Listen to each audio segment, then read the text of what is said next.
shira sa teni nti una mania dia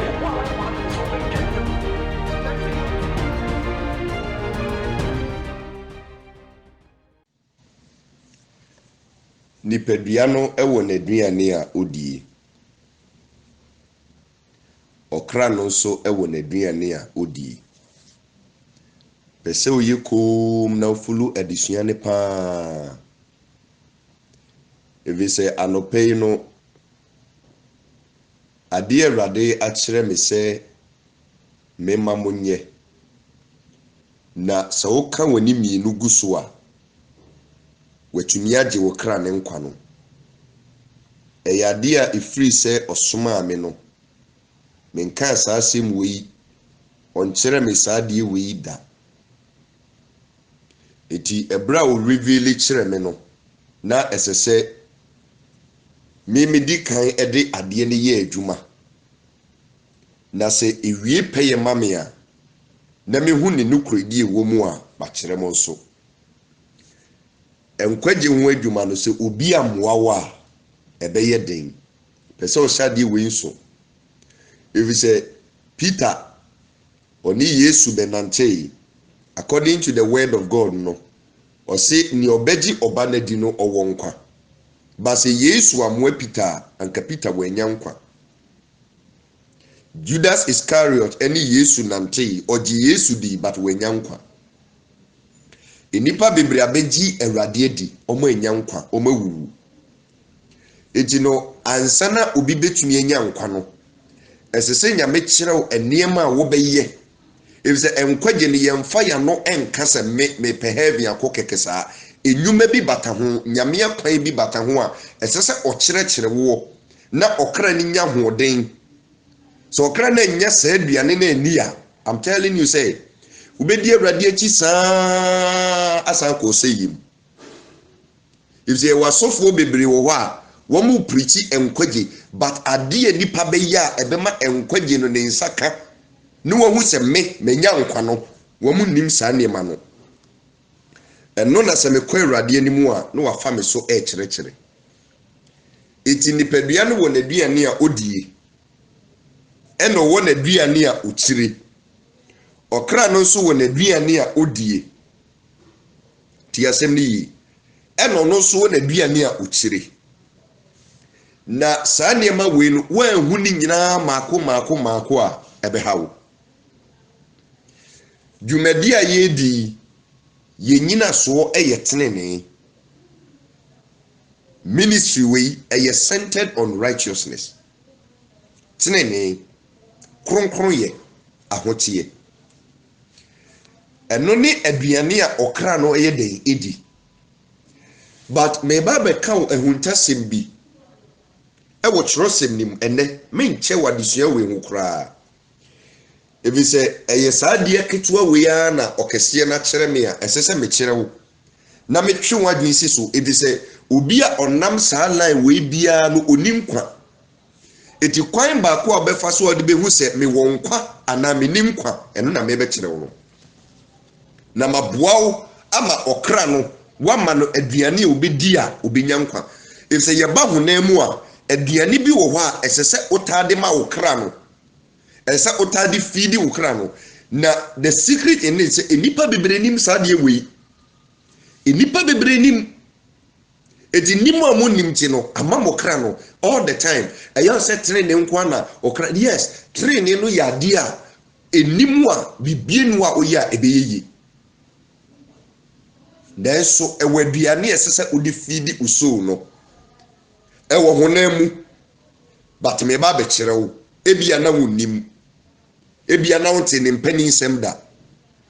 me do ba be wram na ma reveal the mind of God to you concerning this food for the soul.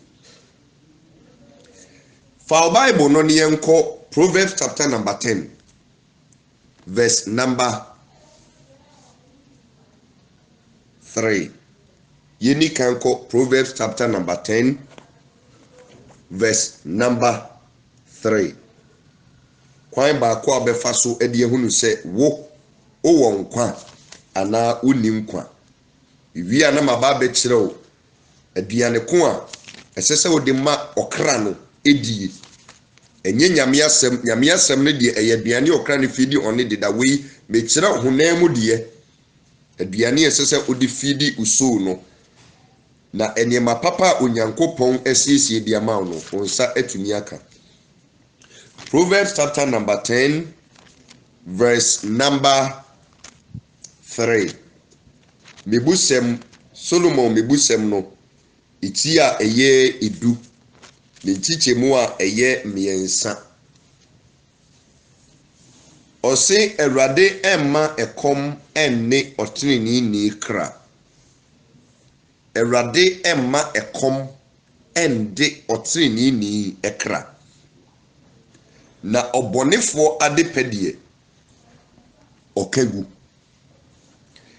Eye 3A no ena adesua no ehia me wo ho. Awurade emma ekom enne oteneni ni ekra. Nete se obi ebeye oteneni ni a te se ne wate ensempa no a Awurade na meso de ba enkyerɛkyerɛ ahodo a onyankopɔn enam meso de ba ne wahunu se ensem no ye ensem a ebeboa ama okra no enya hoto ebeboa ama wade wo ho afiri asase so efise onipa bie ne ho a o wasase so a okra ne ni ahoto a obekɔ heaven. Ensem we na meka na ebinum tie kyiri na eyo madwenem kensene ne na sofo na sɔre atia ema ne hawo eso nipa bie ne wa de kra no ho yira no wasase so a obenya nkwa sɛne nso edi sɛ wo wasase so na okra ne haahai okra ne si apene okra ne hu amane okra ne nia sundwa a uni nkwa enti na hu ni saa no wɔn a ɛwɔ nkwa no wɔn nyame agye wɔn kra ne nkwa no okra ne haahai okra no any problem. So what in common say eti ubetuni atena so dem obi o wa ohunu se ojai bone o botin ni abrabo o practice holiness sanctification but still the kraneti ni mu no eni ahoto ekyere say you still are not okay unim kwa sene so se nyame asem na da ho no se ye fa na enieni a ye besum nyame biara but yeti asie no a from the belief no yeti asie dia you stand tall before God. Eti osi Awurade ma ekom enne oteneni ni ekra. Ansana obi ba beye oteneni ni no. Agi se nipa na fanyankopon asem no afidi on it. You feed on the word of God to become a righteous person. Eti se word of God no betina wo mu a na the spirit of God ejina that word no so and they are building your spiritual life and insight. After so wababe your tinini no and sese ekom edi okra no. Now the question I ask ne say,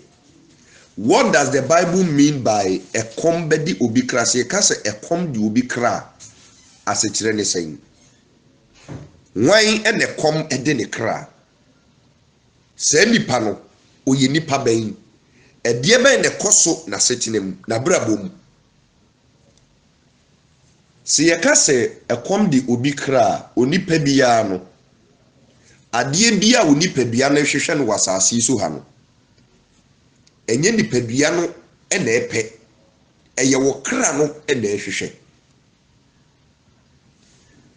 obi wo ho a bibie ni wa ne kra no ehwehwe wasase so ha ne nsaka o pekunu ne nsenka o peyere ne nsenka o peyaresa ne nsenka o pejuma ne nsenka o pe odie ne nsenka o pe aniunyam ne nsenka opeba ne nsenka adie bia wo hwehwe na sase su ha after se wa ba be ye oteneni ni no ne nsenka peso ti asem ni yipa se nipa no ekom ede ne kra etu nipa bia wo hwehwe mbribi e wasase so ebra wa be di Awurade achi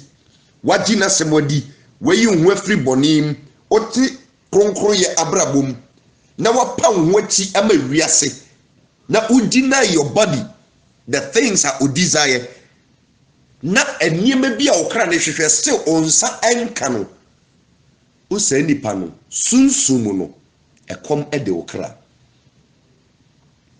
sa nipa ne ya konchen sa nipa ne bom paye sa nipa ne tue ne ntutu so dudu sa nipa ne ye bibia asedie bi a wo ho ma no se obeye as ogidi ni asotene ni no oye eba na fode a obobi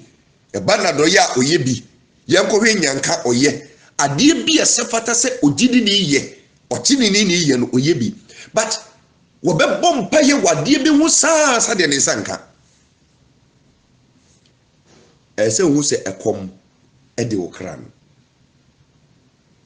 eti se ubedi awrade achi a na obegini di na wakwan no betene ewo nanimu a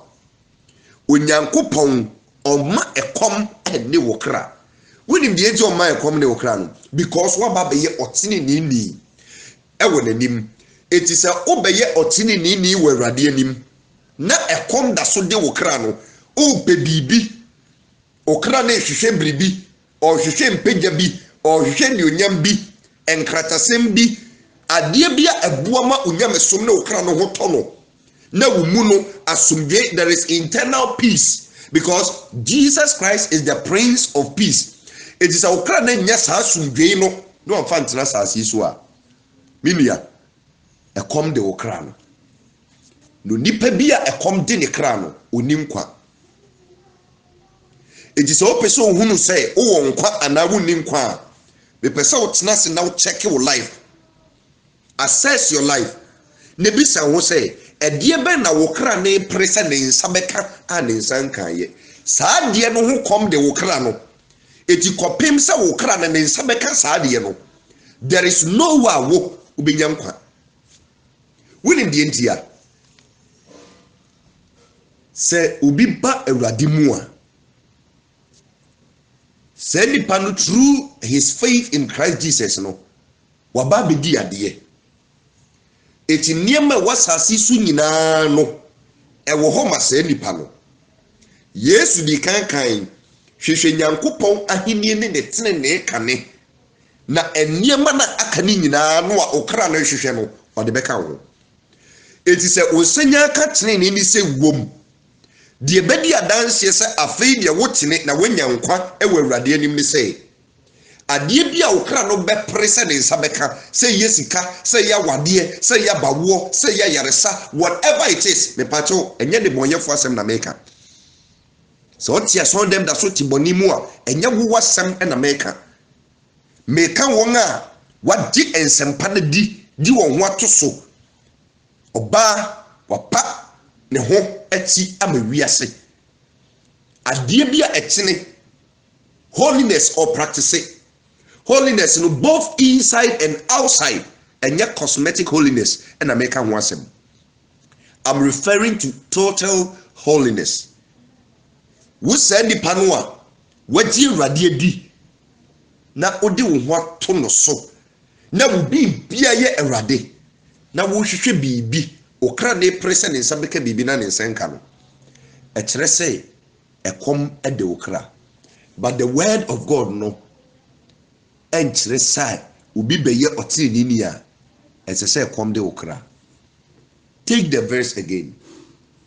Erade emma ekom ose omma na tese ade bia okra na ohwehwe no ese say ne nsaye den eka. This is one of the benefits of righteousness. Na so ni pa ba sasi so beje awrade di ye na sede because baby a me ne man nanti aba bedru no enti na me refer say wuntie unni machi every the beginning entie nkyerɛkyerɛ no a ehunu baby ye free bar you won't understand some of these messages because baby a ye do no I am going to prove to anybody who has accepted the true words of God, who has believed in the name of Jesus Christ and has adopted the teachings na ebano me ba me prove kyerɛ say unyame tiri ne na wadi kan hwe kyerɛ kwan no eniema aka no ɔde bɛma wo eti sɛ ɛkɔm de wo kra no wɔ saa nneɛma no ho a something is wrong somewhere ɛno ɛna Awurade akyerɛ me aduane bi a ɛsese yɛde ma ɔkra no food for the soul all the time ɛnsese saa aduane no ɛpa wo ho ɛsɛ all the time no wodi saa aduane no bi wodi saa aduane na sunsum no ɛyɛ nneɛma pa bi de ma ɔkra no ekoyiyi adeɛ bi ɔkra ne pɛ ɛde ama wo bra wa bɛyɛ ɔtene ne ni me ba bɛ kyerɛ saa aduane no eti me nkyɛ ɛno anti ɛna Awurade de maba platform yi so ɛnɛ sɛ memra mɛkyerɛ wo na memfa wo nyina yie na ɔkra no onya nkwa onipa bi a wotie me no sɛ wo mpo ɛnneɛma bɔne bi a woyɛ twaa mu a na wonnim ana wonte aseɛ afei sɛ woba bɛdi mati a mepɛ sɛ mewie m'adwuma no na wo ɔka me ho a yɛkɔ heaven ɛyɛ heaven no nti ɛna saa huntasɛm wo nyinaa ɛba wo because onipa bi a ɔyɛ heavily conscious ɔyɛ heavily minded no saa nipa no Nyankopɔn fa biribia nkame no eti no deɛ nti a mekɔ Awurade anim na mede mabisadeɛ kɔto n'anim a adeɛ a wɔkra ne pere because me ne biribia mehwɛ wɔ asase so bio ka sɛ mekɔ Awurade anim a ɔnkwagye ho nsɛmmisa mede bɛkɔ Awurade memɛyi wɔn nyɛ dan ɛna ɔmo nya dan nkwa so ate aseɛ wɔn nyɛ dan na ɔmo nya dan nkwa saa nsɛmmisa na mede kɔ Awurade anim a na ɔde ano yi aba na ɔde aba ɔsi yɛwei nneɛma bebree wɔ hɔ a Awurade ɛkyerɛ me sɛ menyɛ ansa na matumi anya nkwa enti sɛ yɛka nkwagye no a ɛmɛnante Yesu akyi ɛmɛdi Yesu akyi nante asɔdɛm saa wɔ bra wonyɛ hwee wo deɛ ɔte Nyame asɛm no mebɔtere ne abrabɔ ɛno ano no way wo bɔtere ne abrabɔ na ɛsɛ sɛ Nyame tumi kyerɛ nneɛma a wobɛyɛ nneɛma ɛsɛ sɛ wura wo kra nim akwankyerɛ ho do ɛsɛ sɛ woyɛ na wowatumi aka nkwagye ma no ho eti Yesu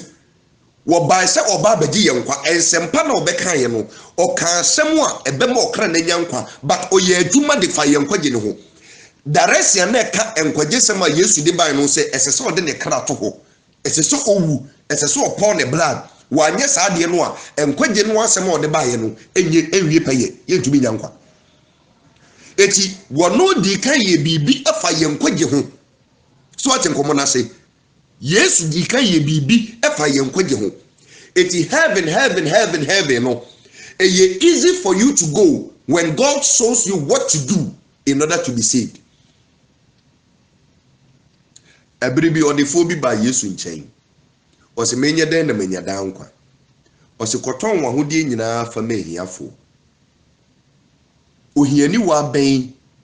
ɛna ɔwɔ sika ɔde bɛtɔ sikani ne limousine ana ne V8 ohiani wa bɛn ɛna the mansion of a rich man obetumi atɔ in other words Yesu ka kyerɛ ne sɛ give them out fa nneɛma no ɛkyɛ so ate nkɔmɔ na sɛ Nyankopɔn wa mompa Yesu amompa ya ma no wɔkyerɛ ɔma no direction wɔse sɛ wopɛ sɛ wonya nkwa papa tie me nneɛma no na atwa nwɔhyia bebrebe no ɛma wonya nkwa enti your direction is fa nneɛma no go and give it out kɔtɔn mahiafo ohiani bia so ni ska ɔde bɛtɔ enti the only thing is say ɔde nneɛma no bɛyɛ dɛ ɛbɛkyɛ if say Yesu hu sɛ wa amana nkɔyɛ saa kwankyerɛ no a onya nkwa is saa nneɛma na atwa ne ho ahyia no na koma ɛne ne kra ekosem enti entumi ma ne hwehwɛ Nyame akyiri kwan sɛ ɔbɛka yɛ abrante ne tie saa asɛm no Bible no sɛ ne wura hɔ yi efisɛ na ɔwɔ ahodie pii ɛhɔ na Yesu gyina so ka sɛ ɛbɛyɛ easy sɛ yoma ebewura pane aniwam sɛ ɔdefo a na osikani ebewura heaven ɛso Abraham no yɛ ɔdefo ɛso nya nkwa but ɔno na kwankyerɛ de man sɛ fa kɔkyɛ saa osikani no a ɔdefo no kɔ Yesu nkyɛn no unim saa ɔdefo no Lazarus no a yɛkyee sɛ ɔwɔ osikani na bobua no a wɔyɛ ohiani wa buburo no ɔne ne saa osikani no a na Yesu ɛka ne ho asɛm ɔne ne saa ɔdefo no a ɔkɔ Yesu nkyɛn no eti sɛ na wonim a mekyerɛ wo if say sao hiani wana no da osikani na boboa no preko pe ene ye Luke 16 ye say ohiani bi ye friend Lazarus bisa ho say what is his background ofri hefa no be share Bible num preko pe he is that rich man the rest na ye de man no okoye asase ndi ne wure hoyi but umia na ni koye bibia be free ne nsa but oye direction no onya ne nkwaji so atin komo na se Yesu kire no ne wonye ne wonya dankwa Nicodemus esese ye free nsuom ne huhum wo ubenya dankwa wono yanka nkire nse wonkoto na hodie wa atin komo na se eti se obedi awrade ati a kwan ya obefa so wo kra no obegi ne nkwa no esese utumi kire wo wagina di eye Peter gini di ba wa mo no anka wanya nkwa Judas gini di Judas enya nkwa bebre di kan be di awrade achi a omo enya nkwa eti nkwaje ho adwuma no enya fedi agro eti esese hunu say onipa bia oba be di Yesu achi na ekom ede wo kra no onya ne dia eti na ekom de wo kra no peso se sadi we so se wo ye Yesu dia ekom ne wo kra eti enipa dodo egu nson dem a me priwei me kra na hwehwe wei me kondo se me hu awrade me tese ne enipa bebre egu nson dem a omokra ne pre what say okra ni mi awoto okra na cheche eti after say wo bedi Yesu edi so okra na gusu si apene wo mu a oh sister brother meba mame papa patoti asem ni ye ekom de okra no wo se obonefo adepe okagu so oba Ecclesiastes chapter number 2 Ecclesiastes chapter number 2 Ecclesiastes chapter number 2 osenkafo eti a eye mienu ni titima eye aduonu nsia no a ose tio na onipa a oye ewo Nyankopon anim no so obi tene ewo Nyame anim a omanunyansa eni nimdie eni anije se obi ye ewo Nyame anim a otene ewo Nyame anim a one omanunyansa nyansa eno ne ma onipa eye odefo eno ne boa ma onipa tutu ne nnwuma eno ne boa ma onipa manage ne family eno ne boa ma onipa manage ne will so atenkomo na say ye onipa bi wasase so ha enkasa kranchire ne say ebra wasi so a wo bobra no every day that passes as so ye ne will oye ne nsamanse eto ho bebre nim san nyansa no semeba ensamansia will the purpose of God for wills no a mechire na obeti niema bi ase eti se obi etere obi eye ewo Nyame animu a die di kan omani nyansa ne etoso mienu omani nimdie eti what you hear ensema oti firi me ho nimdie hodo a eba ne firi me mu eba no efiri mi amepemu efiri Nyame no ho direct na nimdie hodo no ba all the revelations the knowledge because eka school anka baby a me ma disua nam ewo school mu no enye san niema wei a Nyame fa me so kire no enye san niema wei so atenkomo na se nimdie hodo a menya ye o man gadam ni amanone enkuro hodo bebere so no enye sa line wei sa nimdie wei nan obi ankire me but ofre me na o kire me say no esese me betene wo nanim na wo gimidi na me yibe no kwafo ma no ansa na sa nimdie wei ba eti nyansa no ode aba nimdie no so ode aba enigye no so ode aba me kra no ne rehu okra na etimi mu no ne hoto no onsi apini woni mu oni problem me kra no timi mu no oni problem eti me pese me bisa wo a wo tie me nene say me pato sa wo tina se na wo hwe wo kra na wo ti mu the real you na owo mu na o wa hoto sa wo check no ni hoto dia then there is a problem, serious problem. Ati nkomo na say ensese okra no ti mu no owo problem. Esese okra ni nya hoto, esese okra no de biara ye da na nidie. If say sanye ma miensa wo nyansa nimdie anije obi a oye wo nyame anim no ode ma no. Na ode boye ni die o mane ha ne ho tase ade boa ano edema die oye ewu nyame anim. So bi ye de boye ni a ene boyefo ne wo wiase no wo mom so mbetena so de medi bone no obi a wonye na dwen se obefiri ne bone chibie mu no Awurade asem no se obema se nipa no aha ne ho atase aboa no na nyame age e de ama wo a oye ewo nanim eti sunsun mu no spiritually ade nyame ye ne se so obi ye de bonye ni a wo ye dwuma ne mfaso no beba no wa ma wa boka ne mfaso no waje akomo obi a oye wo nanim. Eti God is the person oje enyema firi ni bonyefo ho o mane bonyefo ni do mni padua bore o mo bure o mo moje ni koye adwuma den epeniema no waje dia ma obi otene wo nanim. Eti atene ne fo no wo mo mre e wasase susa wadwuma ye kakra bi o mfa won kasa wo ho odi nye wo na emo nyame ma wo nyansa nyame ma wo nimdie nyame ma wo nige saa ne ma ne miensa ne kabomu a ene boyefo obesese o magapade de abrew pata wate nkomo na se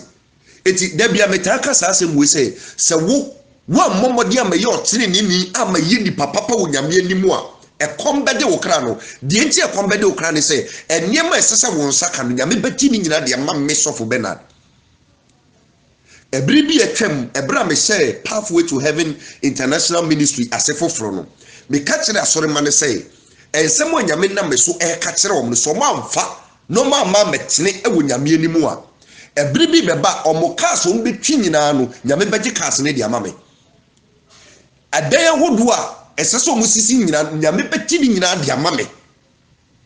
because mabom modern atene wo nanim abaye na pede adi no kra de ama no enti so omo ama me yes ade ni bidia omo bebri o mojenim akwakoye adwuma banyame beti de ama me kwanya o befa so ombehu sade ni say ombehu no say me koso me nyini honam fam huhumu because me mayema e wo sunsumu spiritually I am rich. It is my duty says our richness no meyi ade ama wo a wotie me na honam fam no ade di say ensem na nyame de dua me mu no aso aba e wo abrabom eti ensese wo bedi machi ensese wo tie nsem no na wo ho kire na wo kra ne si apene dabi that is not the concept of God. It is what me bedi machi na wo kra ne si apene na chese wo kra no one ne ho ekom de no ekoma de ne kire se unim kwa eti enne mepese obia be assess in life, assess your life, observe your life critically ne bisa ho se eti wo kra na ochi mu no ne hoto no o wasumbi o pe bibi a ne nsenka se o hwehwe bibi a ne nsenka nyame Proverbs 10 verse 3 Awurade emma ekom enne otini ni kra obonefo adepedie okegu obonefo be ha no ho ageduma na wa sisika no nyame be siw sika no but otini ni die omane omme kom ne okrada o ka se kom ne okra adie bi a okra ne hwehwe no wasase so no o sabeka adentia because otene ummie wano mpo na wo saka eba wutiri mu a no de wura honhum na okra na akofa na ba honamu so atenkomo na say within a couple of years passing no afia onyankopon bre a wo settle ho ma me say me pass that test no eso ye no indeed the word of God is true o ma me 7 years say sunsun no bi bedi machia spiritually obi bedi machia as say within that 7 years no o ye no kwarefo ma me on katro sam da on ko na tinkoye boni bi ntie me rade da say ni pane to me pass here I will lift the person up. It has taken that God 7 years and sana and some no epiga. Eti kwanya odeme fa so ni niema hodo wo kire me no esese me kire wo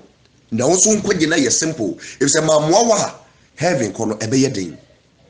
ye mu bebre asofo ye di kan tie wom edi won achi spiritually no omantumi amwa yen. They were speaking the word that is true. They were giving us the written word that is true, but the spiritual attachment ama.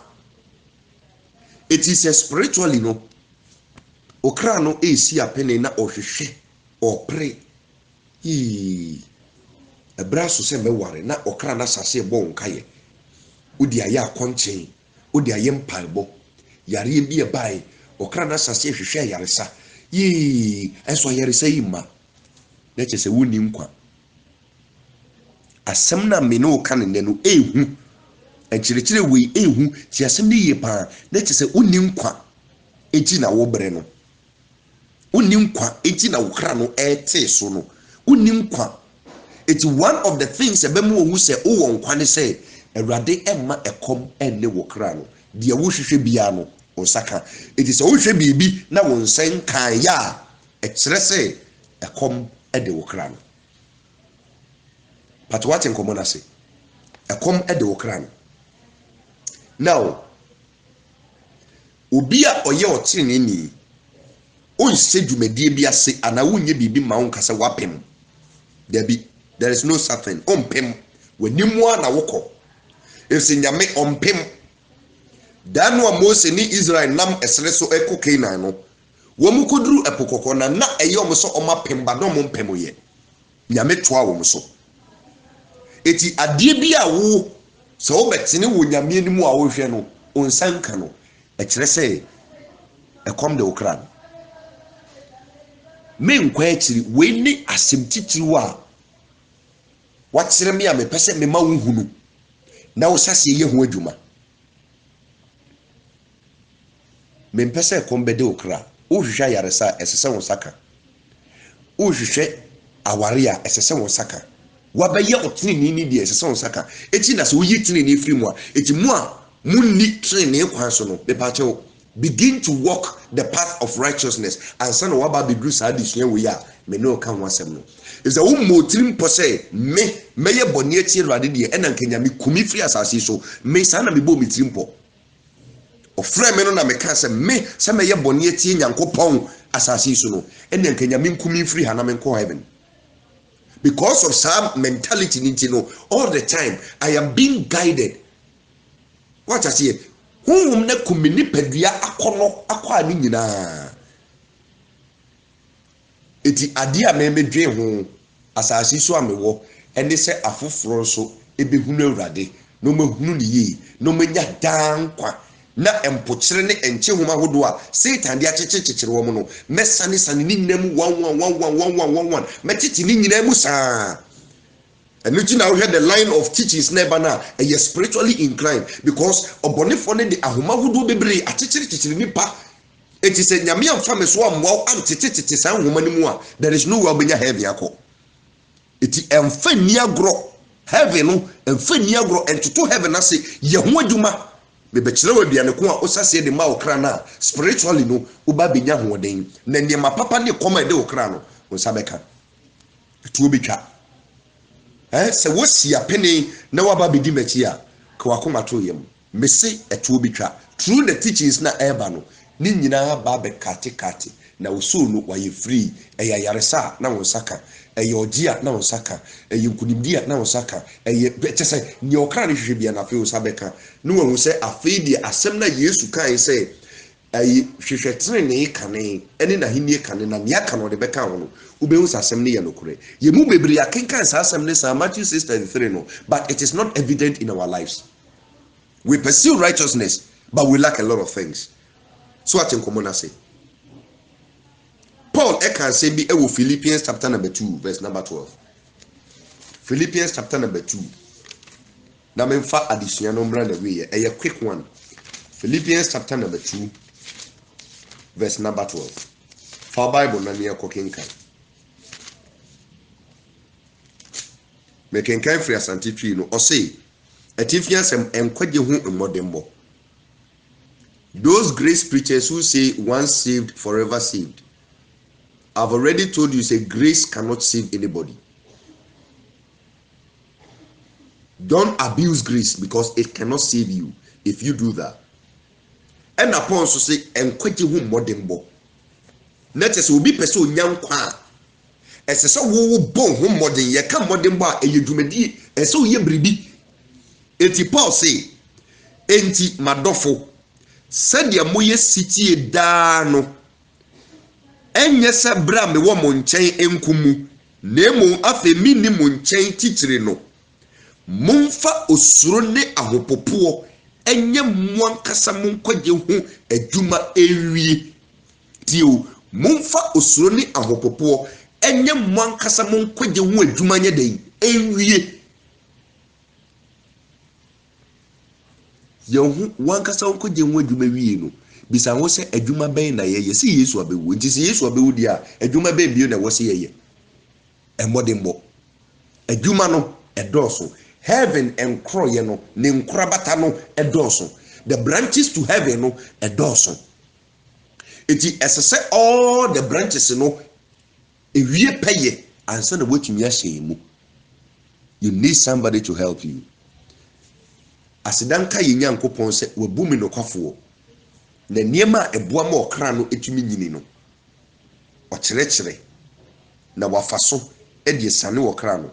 eti ene no. I'm telling you say ekoma ade okra no me pawari minya me pewe minya wo bra waba beyo otinini ni no etu obitwa ebise osoro akyere me niye me ma wonye na me kyerɛw na okoye wie sei pɛ saa de no a wahunu na wokoye ninti no okra no enema pa onyankopɔn siesie de ama no asase su nyina no ne sabeka na kom na de wo no etu obitwa na waba be die Awurade die ho se eti me pa me nie me ena Awurade ayi me sei no na emu sene nso se bone ewo wabrabo mu a you are out of coverage area be kase bia na baba bisi so se bone bi ehunta wo mu a wo mu yesum onka ho it is only se bone bi eti wo mu a pachaw fall back kutia disua no from the beginning bra na ebeboa ma woyi samfom so ne bone na firi wakwam na watumi aba bedru level a ya ba bedu wa hayi pachaw so waten komo na se it is a Paul kase yemfa osuro ne ahopopo enye yankasa yenkogye hu adwuma ewia die nyame asem no pachaw se sunsumu no ewo direction sese woyɛ ansa na watumi enyankwa the heaven yemfa ya no papa enko ne saa pese o kya de we so se nyame nipa na moa anybody who is preaching the message of salvation. Why is it that pastors are preaching salvation? Asofo no bebre preaching salvation but nipa no wo mudi wo machi no bebre na ntumi wie peye wo salvation nim adi so obi di ne sabeka ebesi ne boa ka se me menya nkwa so atenkomo na se da bia me kasa me menya nkwa me menya nkwa ma wie me kra no nkwa je dwuma o ma ye dwuma na wie ma ye wie nti o kire me ama me boa afoforo efise di ogina ho ene betimi a left di oda form edi se woni nkwa wontumi nkire nkwa kwan se minim kwa me kra no oni nkwa metumi nkire eniema ebeje wo kra ne nkwa ebeyiwa free obonefo ne nsem. If say as long as we are a captive of the dark world, we are a captive of the demonic world, no, you cannot make it to heaven. As a sort of yes, it's pressure. Soon, niema a titi ni power solid them. Ya kwa sorry ye way. Na sanya mani no still. Or can you go subra no damani or damani mono. And ne Christo sooner by a mania menienti and your cosum Christo no. And so was our cranny nimqua. That is why you are suffering. And looking at Bibia ocean on san kayeno. Eti me buawo through the power of the Holy Spirit. Na wetumi anya sam kwano a Awurade di ama me bi. Na se me ne wan sia wasase so a ye sia wo heaven. Eti so bi kɔ konfo ho bosom ho. Na ope banbo se ne be ya onwu a na bosom no ama ne biribi se giwei koye se. Saa de na ye de ama na free abosomfie ho no. Eno na suman no e de se nipa ne nso. So atenkomo na se eno na suman de hye nipa ne so edise nyame pese ogye wo nkwa nyame so kyerɛ ne obeye o ma wo ye biribi na saa de na be ya senso de se wo nkwa enti sa hiniema no onka ho dan no nyankopɔn ye krado sɛ obeyi oman Israel the last plague our day etu Misrim for so say he's going to kill all the firstborns free nipa so kosi muaso but Israel there opeso ojiwom o ka kire Moses say ma oman no enkotwa odwan moja womfangu yawam no momfa adwira mako 6 no momfa nye omodo post na say owobofo ni sane a any house or yes activity no obetsa omo akọ. That was a direction. It is a nyame pese ojiwa o kire ne wo beye na watumi age nkwa eno amamu a I'm telling you say enkwaje no ebebo it is ye ka enkwaje a esese wo ye bribi ade fa nkwaje no ho esese nyame kire ne ma wo beye na wotumi anya enkwade ama wo kra no enti sa ebre na die Awurade achi ehu nyame ani onyam then so asedanka Awurade say odi e wonka ho eti mede adesua ne baba na wiye na ma kirew de kodia esese wo ye na etumi ama wo wanya nkwa no aduane esese wo sase de ma wo kra no ebia na onim mede beto ho meka ho ahuntasam de akirew ade a nyankopon eye aduane a honam mu no yenyina yenim but yenim se eboa manipa nyankwa yenim ba yenim se eboa manipa nyankwa beba kirew me dia de suane ba na wiye no sene nso ne hunu sei sa obe ye otini ni uji hu di sei afede mapa me hu achi but okra ni nia hoto a hunu se uni nkwa enti no okra ni nia hoto no wo mu Awurade age wo nkwa wasase so ha wo nkwa no wo mokra no ewu peace of mind oda wotumi da yare boni bi wo de wo mu a enim Sofo Bernard follow your ministry. No church member of mine must sorry be no wa yare boni dan so yare boni eni ho must sorry be no wa o spiritual problem womo a ebenya spiritual problem ye womo a womo free adom na se e se me to me bo ase kire me ma no me biebie enema ni so de kire wom sunsumu niema huhumu niema me biebie so de kire wom enye wei uye wei ase ne besi wosunsumu yese uye se yase ne besi wosunsumu Awurade fa me so kire wo biebie omaniwa e wo niema na nka wo munnim ho na boa mo manyankwa etiene must I resume the lessons on the platform but the medidi animu and some of the subsequent ones aba and they say okra no hweyi ne koma ne no efiri ne meba be kire aduane a obesase de afidi uso no wo ye saade no a na me kire direction no na wugina so ye you must do it until afidi obehunu say afidi uso no ade bi a wo hwe no asase so ne saka we yes our direction one dakoro ube bomidi ehira me minim sense ma make gu wetachirema we empro I want to atwaso bebre e ba be fasa nsem we na ba be yehira e de amawom sanenso Awurade oma ekom ene otini ni kra it is a ukra no esi apene na ne nsan kan ye wo hwehwe no wasase so a e kire se uninkwa unni kwanso kire se ontene iti bomode ne be ye otini ni steps to becoming the child of God machire our platform so the day abe born again no abe ye Kristo ni o Kristo ni bie ni ho a owo nkwa o Kristo ni bie ni ho Awurade beje no after 3 years so abe ye Kristo ni wanye bone da boni bia na otim wankoye bi da woni Awurade anante ni a promote hunhumu abe sitin kwan so the Proverbs 11 verse number 8 tin 14 ne e de beje wo ufiri ho a over the next 4 years unfanye boni biada unnam tenfo kwa no so saa after 4 years afi edru 7 years obe ye otini ni efiri ho no oni boni to nkwanta papai nkronkron na ba betina wo mu obe hye wo den obe kum your sensuality na wankwanko ye boni from that time no se bibi ehia okra na nsanka na se unwi peye ontene it will be unchecking. The person Christosom no emfa light sao emfa light. A serious business enkwaji a serious business. If you are not serious with your salvation, I'm telling you say obeboka. Et say dey wo kwa koye adwuma na one to boasi ehu the whims and caprices, the interests, the twists and turns of the business. Obeboka ema usika hye. Usika na hye a wonim die ntia, obeka oseyem. Eti salvation no for the serious business. A wode wo wure okra obi bie wurem. Ni wonunu mahu ba bia ofa enkwaje no emmo. Nunum na fa na beboa. Medi asem na bana wiye. Wo question a obetumi abusa. Medi direction no eba. Yenkohwe aduane ko. Ebra onyankopon reveal sa aduane we kire me se so bi pese ekoma ede ne kra no etuutwa bra wa ba beye oteneni ni no wagi nadi no a odi no a ayeme nwanwa pa ne ma me hu se nyame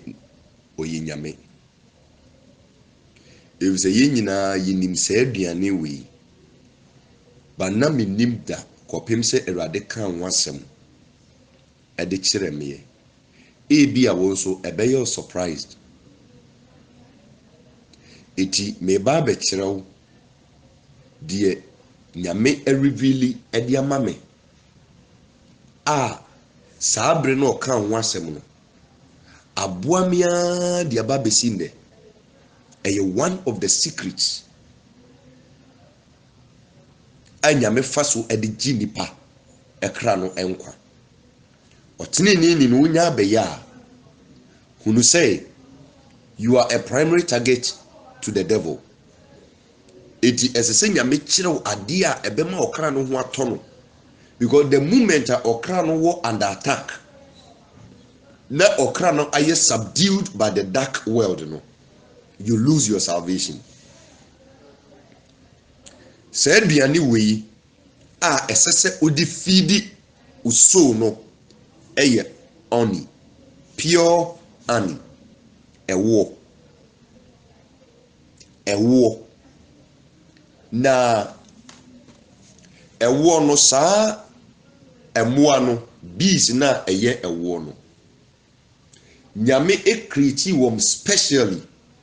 say enema papa ewasasi su nyina ede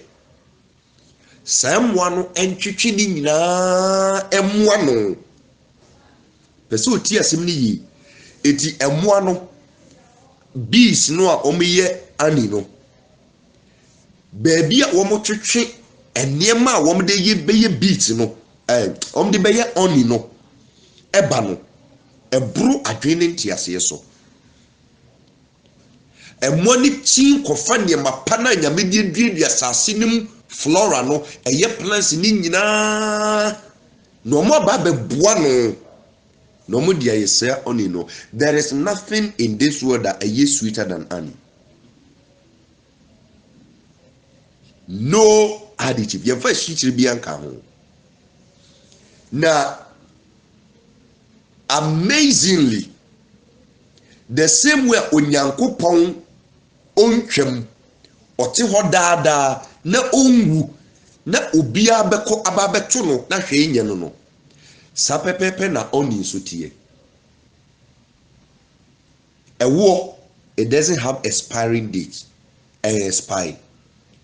No matter how long it will stay, it will still be honey. It doesn't expire. Have you asked yourself why? God specially designed honey for the survival of your soul. And biania esese okra no etumi di. So obekaya ebra John the Baptist the obebo kwan de ma Yesu Kristo oba in the navigator no. Ye kire ne say only a mebe any wild honey. Yesu Kristo a wobeye yenkra ho nkwaje dwuma aduane na odi nufusuo ani srade ene ewo etisi yeka onia eye one of the mysteries aduane baako onyankopon asiesie de ma atenenefo say wo mokra no ekom de gire wo no Woman fan get spiritually. Woman fan tapo niema papa. Ewo asase su nyina. Eti ebra Yesu ka say, hwe Nyankopon ahene ne ne kire ne kane na ne aka nyina ode beka wo no. There was a food that okra ni hia. Ese udi no honam fam na okra no enya that power to attract all the good things. Have you bothered to ask yourself, Adentina only has the ability to open one's mental intelligence? Onipa bia se opese okoso wabrabo mu a eye wadwene. Se obi etia bon a wuta ti say o ma no ewo na dwimu bebie ma no ewo. Tumi be na wo ewo ma ema onipa adwimu bie. Onipa so wo yiedie ene wo nkuguo wa hwiase wo mpagya wo bibie gina wadwen so. Without your mind you cannot succeed. Without your mind you cannot increase in this lifetime. But what in common say? Eti sa aduane no a Onyankopon ma sa wo one beast no ye no. Eye is very special food how ye demand the soul of a man. It is a namunimu a ene me kire ni Awurade kire me na won so aboa wo. Ade a wo beye otini ni a ensese epa wo ho eye pure honey. Honey so you're very careful so you don't go and buy a diluted honey. Pure one no a haban no plants ne da so wo mu no a wo hwia eye tinan no a eye difficult to pour no and no the original one. That is the food for your soul. And only aduane a Onyankopon siesie ma odidi ni bia otene ni bia Yesu yetene ni John the Baptist yetene ni atene ne fo Onyankopon e reserve wo mo asase so tumi gina ya bibia wo mo bepe no wo mo sakae no they ate only a war. I hope you are with me. Enti tie direction no so be your tini ni na wo pese ade bia wo kra na hwehwe wasase so on saka te se ne Yesu ka no Matthew 6:33 no a esese oye adwuma bi adwuma ne yaduane no a esese wudie no oni no eti de obeye nie obi ampe pure oni tie. Sometimes they label it pure honey. Obeko be a shopping mall near the pure honey. And so obeko ni enemy ye fine a seed baby. Say ye kote honey ni fufra. Honey combo ni ye kote no fufra. Ube say a mwani bi kura di dem. Mura no plants ni nyina wom. Mwa no enye ma papa e wasasi su nyina ene nyame ma mwa no kofufa. So they travel miles. They fly kilometers to go and sap all those ingredients. Na oma bekabum e di aye wo na ehye ho. Nyame wani ni pabro. Na yebedi Awurade achi ni yenya nimde. Yanto ye boase asofo na nto mo boase ya manyame amfre wom. Ankyere om ehuntasem ebebua. Eso nipa bia oni ebe your soul is always strong. Utimi di boni so easily. Ebia na wadwe ma boni utimi di boni so easily because eyeduane a wokra no de biara da wo hwehwe. Enti ensese edaba akutumi pa ho wo bra atrekese baako anaketwa baako atrekese mpodie so atreketwa baako obetafre pure oni teaspoon every day, every blessed day obetafre betonium bi oni apa wadidi ame na wo kranso kom di no hwehwe wajenkwa na wo kra bemi unipeduan yo feedi no okoso na aduane be nesese ode ma okra ni die. The other time I talked to you about the forbidden food. Say go and look for aduane a ensese okra no wodi no honam a eye forbidden for your soul, but we dey eye the food for your soul. oni ewo asemi ye ne machire wo no botene ne abrabo yehu free bonim yehu ye den e free bonim afei pepio oni no wode pio oni ne bo ye den papa mudi emu a mo pepio oni ne bi no I can go to there's a typical village wo mo tete ankasa minim konform ko tete no I can travel there ene oto 1 gallon a eno ane say isiwa afebo atreketo ano baako ebecha ma every blessed day a teaspoon you must take it every blessed day se wo mpese ekombede wo kra no bra wa be ye otene ni a eyade anyame asiesie dia ma your soul one farmer say enjoy it fire tea keke na numo no and farm freti just that teaspoon every blessed day time be na ho say ya nopa say ye nwumre say na do all you have to do but come especially go to bed taking a teaspoon of the pure honey. That is the direction, that is the food for your soul. One farm money near oh problem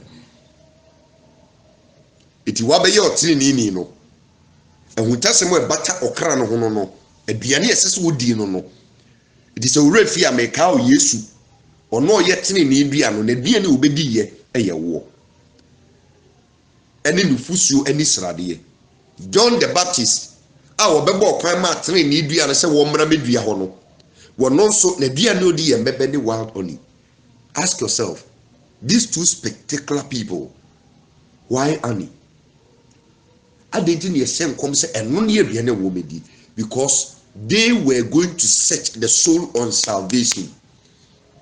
So what I say, Samson, the human obey no, it was a deliverance, physical deliverance, or did the peduane free or matan fonsem. But Jesus came for the soul. John the Baptist came for the soul. It will cry ni die ni die, okra ne nkwaje ni die. Se wan fa sa aduane na ma wokra na ni. Every blessed day anye se adwuma no a. O heaven kono ebe ye den. Kristo ti ase. Ye behu na ni onyam se ye de etena. Asem no nie direction no so no. It is the food for the soul no eye the honey. Obi ampe be kira kwan. On fa isi ni fie. Every day 1 teaspoon tafre me sabre na irade kan wasem kire me no every blessed day na metafre every blessed day na metafre kopem say me so no ebe ye free a command ni bio so atin komo na say so person okra ni nyankwa de ya aduane ebe ma no ho aye den because over the negative and the positive ni ye di odi a ebe ma no ho aye den e wodi odi a ebe kele no e no wodi odi ebe ma no ho aye den it is all person okra ni nya ho den na to me di bone so na okra na komo ne no oso da ye anye onipa emfiri wo nsem okra no ko sunsum wiase a demons to me ntimi kidnap no enyi ne ma papa wo ne nsem mfiri ne nsem because oba be wia no okum no asai obi e be wie na de obi a oni anwo den e be tintim wo saje efiri wo nsem but begin to feed your soul food ya ma kire wo no and you discover the mysteries of the honey. It only no nyame amfa meto se fa yiti na nom sa no okra ni nti no oyeye okra ni nti enu nti na air spider no bie no wo besas ye feeding the kra no oni pure honey oti boni mu mpa ubehu se de na wo di feed okra no di feed okra no eye nyame nim de e no de ye se aduane no ni nim de pa mu do na se me bie so de akere kwan amwa no fa so ye sa oni no a ebe ye onwanwa so atin komo na se ni nim de pa no de ye se ne be ya okra no so benya hoden. Feed the soul with the right food. It is as you feed your body, you must feed the soul. As you feed the body, you must feed the soul. Fane de ma no na afi ensem wa Yesu Kristo akade afa okra ho no ewie peye na gina yi e de ne se ye die awrade achi a ye bibia troka e de haw na eguso bresa no e medi machi meye mobo pato wachen komo na se e medi machi ntie nsem no meye mobo because heaven no nye mobrofo na ekoho e ye wo mo awia taso no mo di adin sunsum na ekoho Kristo ti ase ebehu n'ani onyam si yɛ de kyena adesua na ba na wiye. You may now subscribe.